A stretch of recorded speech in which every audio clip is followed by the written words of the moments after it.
CR നേരത്തെ വസന്ത് സിറിയൊക്കെ പറഞ്ഞതിൽ ഒരു കാര്യം മാത്രമേ പിഴച്ചുള്ളൂ എന്ന് പറഞ്ഞാൽ അവിടെ ഈ പറഞ്ഞ കാര നോർത്ത് ബ്രാഞ്ചിൽ കോൺഗ്രസ് എസിന്റെ സ്ഥാനാർത്ഥിയായിരുന്നു, കഴിഞ്ഞ തവണ CPM സ്ഥാനാർത്ഥിയായിരുന്നു. പക്ഷേ അവിടെ ജയിച്ചത് വൈശാഖ് എന്ന് പറയുന്ന ഒരു യുവസഖാവാണ്.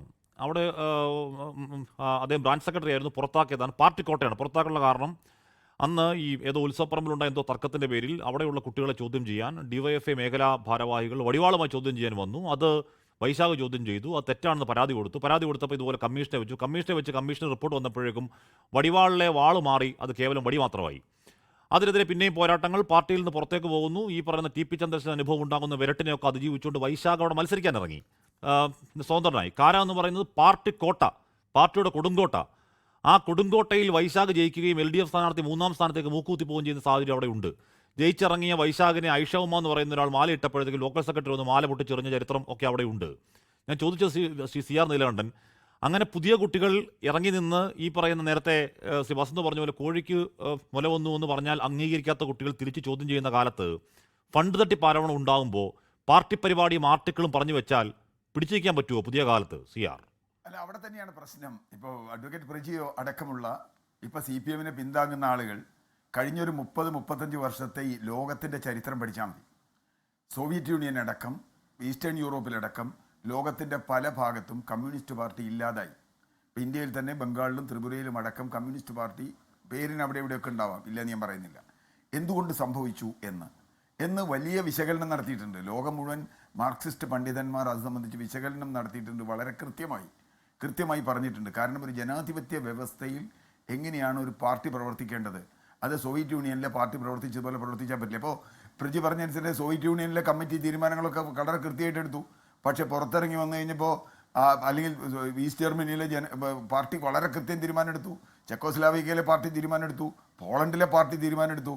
പക്ഷേ പുറത്തിറങ്ങിയപ്പോൾ ജനം എന്താ പാർട്ടിയോട് ചെയ്തതെന്ന് നമുക്കറിയാലോ. ഞാൻ പറഞ്ഞത് ഇങ്ങനെ തീരുമാനമെടുത്തു എന്ന് പറഞ്ഞാൽ അവിടെയൊക്കെ ആ പാർട്ടി തകരുന്നവരെ ജനം കാത്തു നിന്നു. ഇവിടെ അത് വേണ്ട. കാരണം എന്താ വെച്ചാൽ ഇവിടെ ജനാധിപത്യം ഒരു വ്യവസ്ഥിതിയുണ്ട്. ബൂർഷ്വാ ജനാധിപത്യം എന്ന് കമ്മ്യൂണിസ്റ്റുകാർ വിളിക്കുന്ന ഒരു ജനാധിപത്യ വ്യവസ്ഥയുണ്ട്.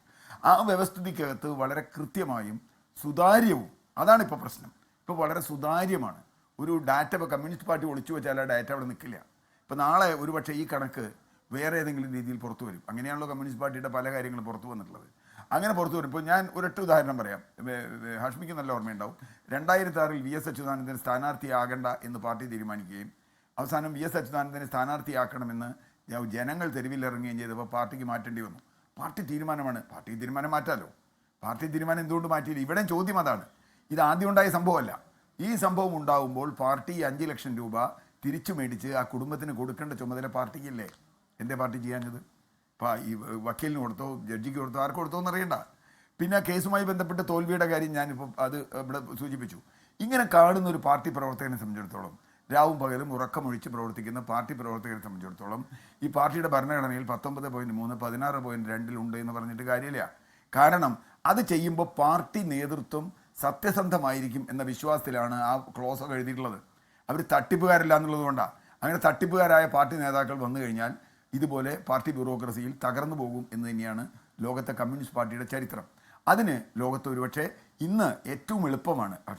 ഹാഷ്മി നേരത്തെ ചോദിച്ചില്ലേ വൈശാഖൻ ജയിച്ചതുപോലെ എങ്ങനെയാണ് ഒഞ്ചിയത്ത് ഇപ്പോഴും KK രാമ വലിയ ഭൂരിപക്ഷത്തിൽ ജയിക്കുന്നത്? ഒഞ്ചിയം എന്താണ് സ്ഥലം? ഈ വടകര എപ്പോഴെങ്കിലും UDF ജയിച്ച എന്തെങ്കിലും ചരിത്രമുണ്ടോ? ചരിത്രം എടുത്ത് നോക്കൂ. വടകരയിൽ എപ്പോഴാണ് ഇപ്പോൾ KK രമയ്ക്ക് എന്താ അത്ര ഭൂരിപക്ഷം? എന്തേ ഷാഫിക്ക് അവിടെ അത്ര വലിയ ഭൂരിപക്ഷം? ഇത് പഠിക്കാൻ, ഇത് ചിലപ്പോൾ ഒരുപക്ഷെ പയ്യന്നൂരിൽ ഭൂരിപക്ഷം കുറഞ്ഞാലും നിൽക്കും. ഇനി വേണ്ട, ലോക്സഭാ തെരഞ്ഞെടുപ്പിൽ എത്ര വലിയ തോതിൽ വോട്ട് ഈ സ്ഥലങ്ങളിലൊക്കെ ഷിഫ്റ്റ് ചെയ്തിട്ടുണ്ട്, പയ്യന്നൂരും കല്യാശ്ശേരിയൊക്കെ. അത് പ്രജിക്കും അറിയാലോ. എത്ര വലിയ തോതിൽ UDF വോട്ട് ചെയ്തു, അവിടെ പാർട്ടിക്ക് വോട്ട് ചെയ്യുന്ന ആളുകൾ എന്തുകൊണ്ടാണ് അങ്ങനെ ചെയ്തത്? പ്രശ്നം അവിടെ തന്നെയാണ്. പഴയ പോലെ അരിവാൾ കണ്ടാൽ മാത്രം കുത്തുന്ന ഒരു രീതിയിലുള്ള പാർട്ടിക്കാരല്ല ഇപ്പോൾ ഉള്ളത്. അത് പാർട്ടി മനസ്സിലാക്കണം. ലോകത്തെവിടെയായാലും ഏത് സമയത്തും 24 വാർത്തകളും ഓഗ്മെന്റഡ് റിയാലിറ്റി പാക്കേജുകളും എക്സ്പ്ലെയിനറുകളും വിശദമായി കാണാൻ ഞങ്ങളുടെ YouTube ചാനൽ നിങ്ങൾക്ക് സബ്സ്ക്രൈബ് ചെയ്യാം.